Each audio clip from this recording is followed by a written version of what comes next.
Everybody, welcome out to the Buckingham Craft Studios. Today we're going to be doing some glass fusing, and in this video I'm going to be teaching you everything that I know, and everything that I know was learned from my lovely wife. Alright, this is stuff that I'm passing on to you. Please do not consider this as a how-to. Alright, I am not covering all of the details and aspects that I've learned, but I am showing you guys the entire process that we go through to do some glass fusing art. Alright, this is not supposed to be a how-to. Please do not attempt these techniques at home. Glass is sharp, can cut you. This process does make a mess. It flings stuff all over the place. You'll notice that in numerous parts of the video we're actually wearing safety glasses. That is because we're trying to protect our eyes from any dangerous glass getting flung around while we're breaking it and clipping it. Alright, so by the end of this process you're going to get to see my finished glass art piece. So check it out. This is what we're going to be making today. Thanks for coming out and enjoy the video.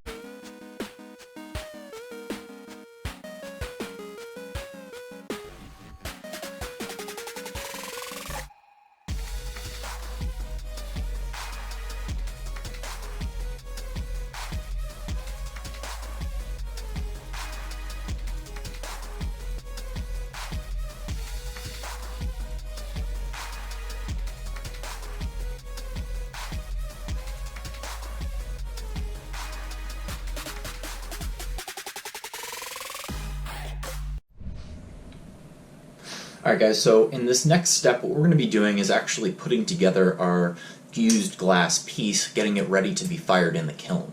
The way that this works is we start off with a paper template that we're going to use to help us figure out the pieces of glass that go all together, and then we'll transfer that paper template over to the glass and then ultimately cut out the glass.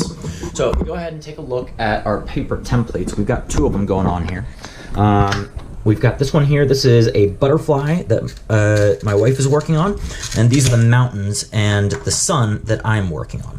All right, so what we've done is we cut out each of the pieces of paper so that we could actually have a little cutout of each of our individual pieces that will be glass. All right, so I've got my 3 pieces plus a round piece here for the sun, and then I took these out, I cut them out, and I transfer them directly onto the glass using a Sharpie. Okay, and now what I'm going to do is I'm going to use a glass cutter to score this line. What that means is if we look real closely here, you can see that there's already kind of a cut in the glass, and scoring a line, what that means is it's cutting the glass very gently and just a very shallow cut. All right, what we're gonna do then is we're gonna use another tool called running pliers to actually crack that glass along the score line. All right, so this process looks something along the lines of this. I'm gonna go ahead and get the camera set up so that you can see my hands here. All right, so I'm gonna use this green piece of glass to start us off, and I'm gonna turn this around so that I've got the side that I want to score on the outside here. All right, so I'm going to score along this blue line that I've drawn. Tricks to scoring glass. You're only allowed to do it once, and it's only allowed to go in one direction. So I'm standing up right now. I'm going to put a bunch of pressure on this, and I'm going to run it just once across here. All right, so I did it once real gently. I'm going to actually put some pressure on it this time and get my score line going across. All right, so now we can actually see my score line. It is this light colored line that's right next to the blue here. So I missed just a little bit, but that's okay. All right, the next step that we're gonna take is we're gonna use the running pliers, and we're gonna snap this glass along the score line. Now, what's interesting with the running pliers is that if you look at the ends here, these ends aren't actually flat. It's curved just a little bit so that when you squeeze down on the glass, it actually bends the glass. All right, so what I'm going to do here is I'm going to line this up with the center mark along the top of my my score line here. I'm going to get this scored in or get it set in, and now I'm going to gently squeeze on the running pliers,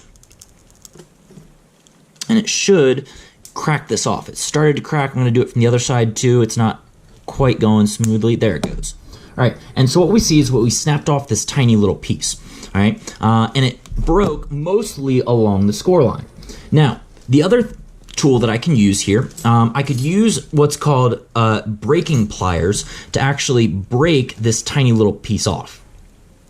All right, so I'm gonna line this up right on the score, and I'm just gonna give it a nice little twist, and that just broke off that tiny little piece. And now what we're left with is an edge that's a little bit jagged, and I'm gonna finish that up on the grinder once I'm ready. Now, like I said earlier, I went ahead and I've already scored this line, so I'm gonna go ahead and use the breaking pliers to snap that piece off as well. Again, it didn't break all the way down the score line, so I'm gonna turn this around and snap off that other piece. And now we've got the majority of our mountain ready. Okay, the last thing that I need to do is I'm gonna go ahead and score this top piece and cut off this top piece so that this part of the mountain is completed. Same thing, I'm gonna line the scoring tool up right at the edge here, and I'm gonna put a bunch of pressure on it. Just one time across is all I get. Now, I'm gonna use the breaking pliers,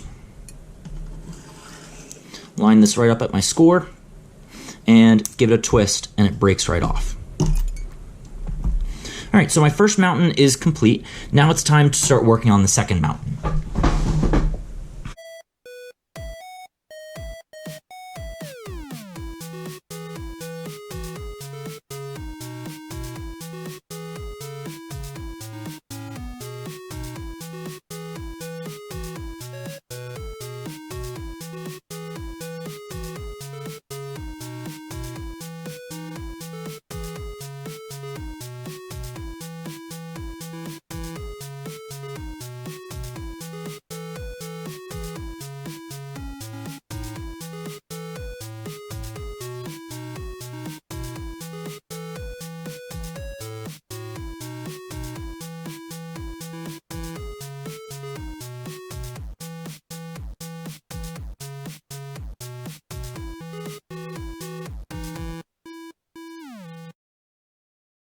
So, last step of prep, where I'm gonna take my pieces of glass here, I'm gonna get them set up on my actual, the artwork itself.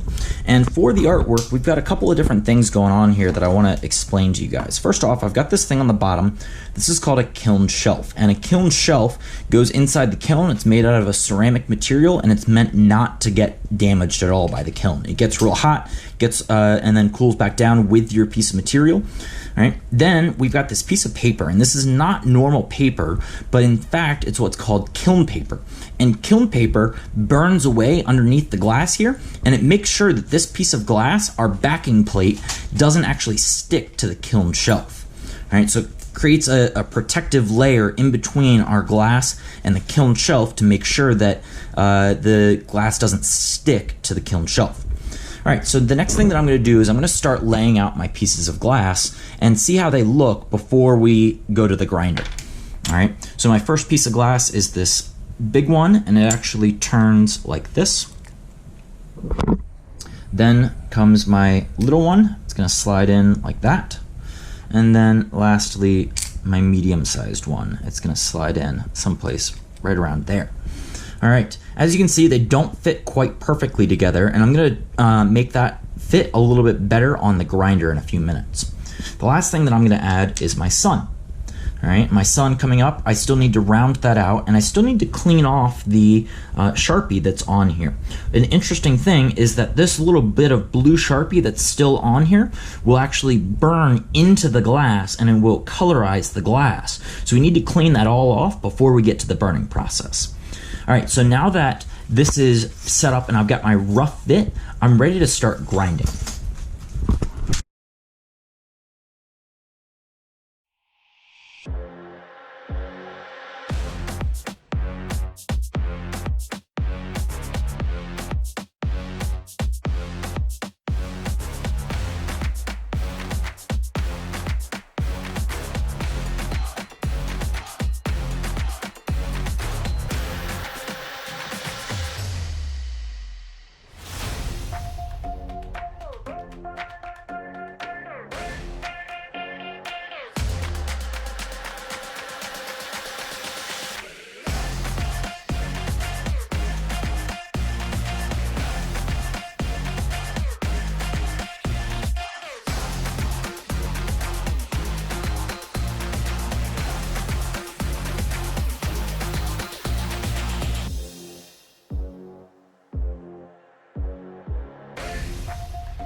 Alright guys, so in the next step here, we finished our grinding and we finished shaping all of our pieces. Now we need to go ahead and get these pieces fastened down to the glass so that they don't move in the remainder of the steps here. Alright, we want to make sure that everything is set up the way that we want it to be before we actually fire it in the kiln. So if we take a look at my little setup as I've got it right now, alright, I've got my mountains, I've got my little clouds, I've got my sun.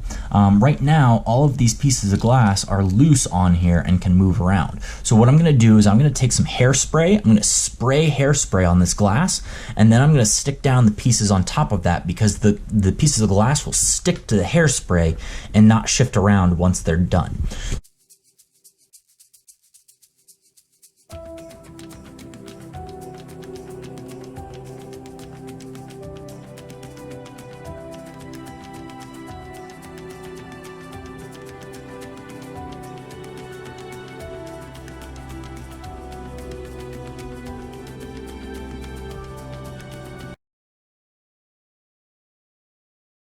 So now that we've finished cutting out our pieces, we're down to the last step. And the last step is going to be assembling our actual artwork and then firing it all together.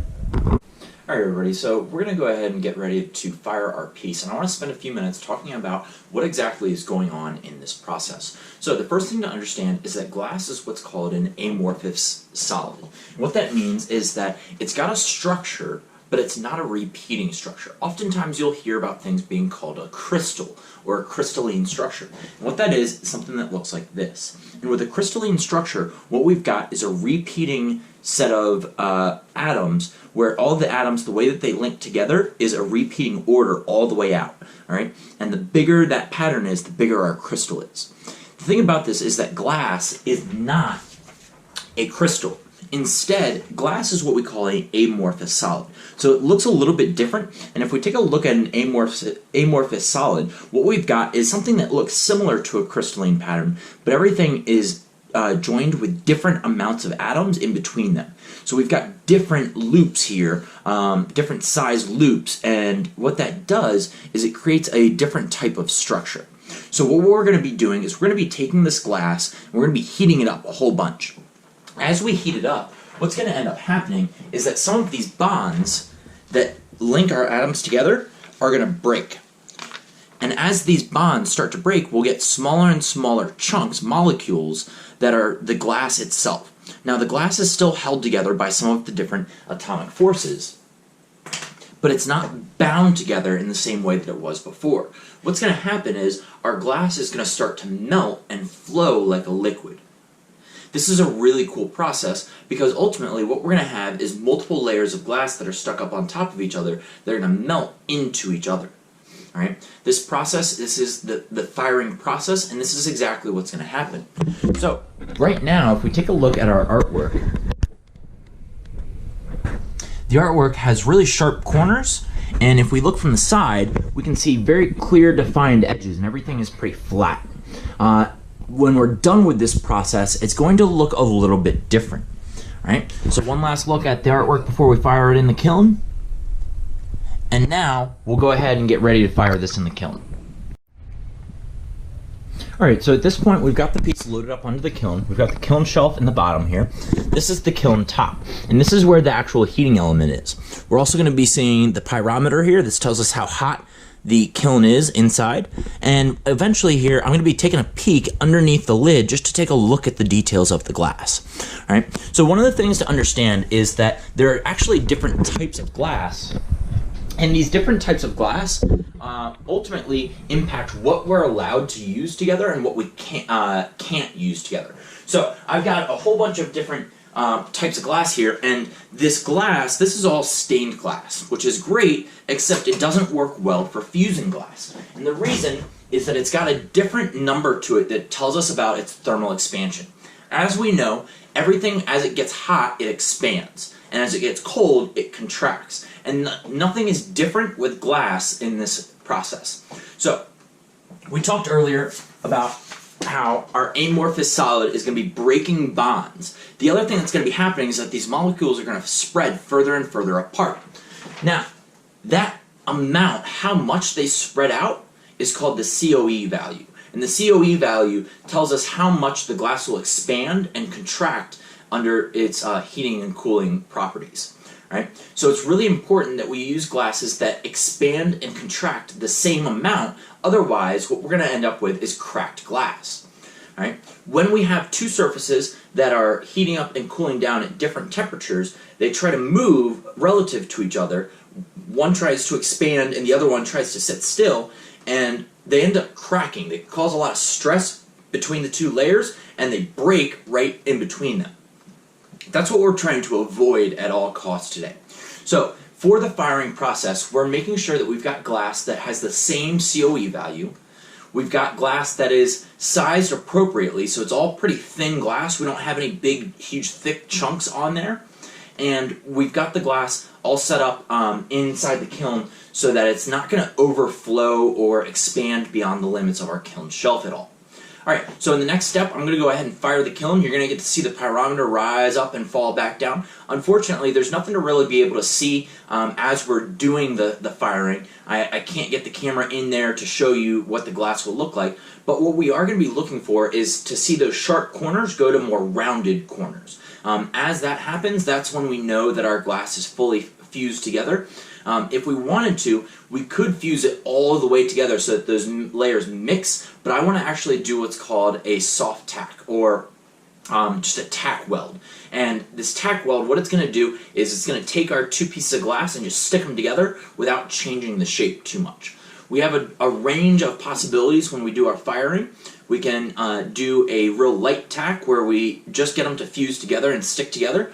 We can do a full fuse where we let them melt all the way down together and mix their layers together and make one uniform piece of glass, or we can do something in between. So for today's lesson, what we're going to be doing is just a tack weld, and we're going to be going for a temperature of about 1600 degrees or so. And that 1600 degrees will allow us to get the glass to fuse together without actually burning.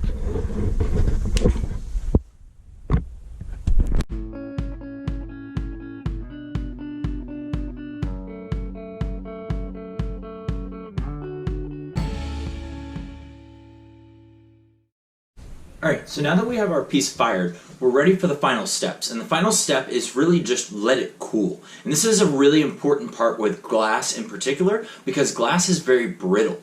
Alright, one of the things that we can talk about is the process of annealing, normalizing, and tempering. Alright, and that has to do with any crystal structure or any sort of solid structure. And what we can do is we can talk about first the process of annealing. Annealing is taking something and heating it up really hot and then letting it cool very, very, very slowly. And by letting it cool very slowly, what that does is it allows the crystalline structure to grow better and to grow without stress. That is, without that heat, the heat shrinking thermal stress that we talked about earlier. Right? We talked about things getting hot and cold, and how when it gets hot it expands, when it gets cold it shrinks. Well, if we've got a glass that is cooling too quickly, what's going to happen is the stress between the inside of the glass and the outside of the glass, the inside of the glass still being hot and the outside of the glass being cool, is it's going to cause a crack to form. So what we want to do is we want to cool this down as slow as possible, and that's called annealing. We could also talk about normalizing. Normalizing would be heating it up very slowly and then letting it cool very slowly back and forth. And by doing this process, we can make sure that the grain of our material actually grows, and we get bigger patterns of the same crystal structure. This is a lot more important when we're talking about metal, and that'll come up when we do our tool making video in the future. The last thing that I want to talk about is tempering. And tempering is taking something that's already hot and letting it cool down really slowly at a very, very slow controlled rate. In particular, tempering is for glass, and it relieves a lot of the stresses that are inside the glass. So we can take a piece of glass after it's cooled down and heat it back up part way, and then let it cool back down slowly, and it's less likely to crack after that because of that. Tempering is a process that we use in tools as well with metal, and it helps soften the tool and make it less brittle, so it's less likely to crack and fracture while we're using it. Okay, so the last thing that we're going to do here is just let the piece cool. The piece is going to cool. It's going to take about 3 hours or so for it to cool, and then at that point I'll be able to open up the forge, or open up the kiln, and pull our piece out and see how it looks. Alright guys, it's been a few hours now, and so let's go ahead and check the kiln and see how our pieces turned out.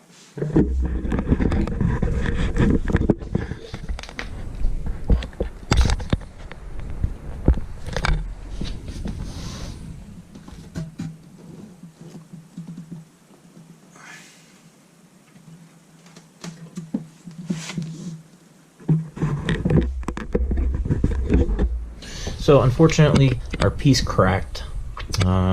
Not too much so that we can do about it. It's still a little bit too hot to touch right now, so I'm going to go ahead and point out where it cracked here. We've got a stress crack that happened all the way across the middle here, and then there's another one that happened down through the center part. It appears that this one doesn't actually run all the way to the edge, but this one I'm pretty sure goes all the way through. In fact, if I take it and I try to pick it up at all, it's actually joined together as one. There is still a chance that this will crack further, so I'm going to let it sit and hopefully it will stay joined together.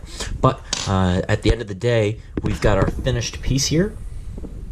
This is our fused glass.